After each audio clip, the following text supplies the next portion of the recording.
Le 22 avril 2008, à l'initiative de France Liberté, se réunissaient plus d'une centaine d'acteurs de l'univers économique et de la société civile, travaillant de concert sur de nouveaux indicateurs de richesse. Cette réunion, mêlant économistes, philosophes et institutionnels, était le premier rendez-vous consécutif à la constitution du collectif FAIR, le Forum pour d'autres indicateurs de richesse. Nous avons besoin d'aller vite.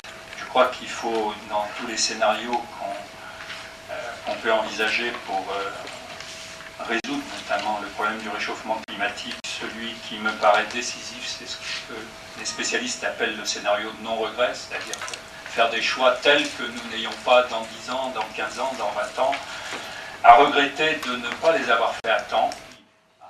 L'objet de ce collectif est de mettre en commun les travaux et réflexions, menés depuis plusieurs années déjà, sur une nouvelle façon de considérer les richesses, en s'émancipant de la monétarisation systématique et en prenant en considération les richesses naturelles et humaines, telles l'environnement, la santé, l'éducation, se profile un choix de société auquel France Liberté souscrit depuis son origine.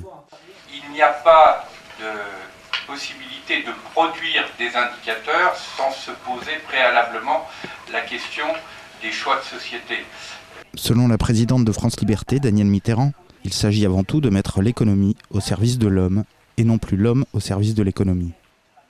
La réflexion sur de nouveaux indicateurs de richesse est une étape fondamentale du processus afin de prendre en considération les ressources naturelles, leur exploitation responsable et la qualité de vie qui en résulte.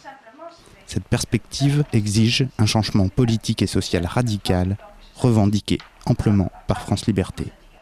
Je crois que la chose elle est trop importante pour qu'on la laisse uniquement aux mains des économistes et qu'il faut absolument qu'il y ait d'autres gens et aussi qu'il y ait évidemment en premier lieu les citoyens.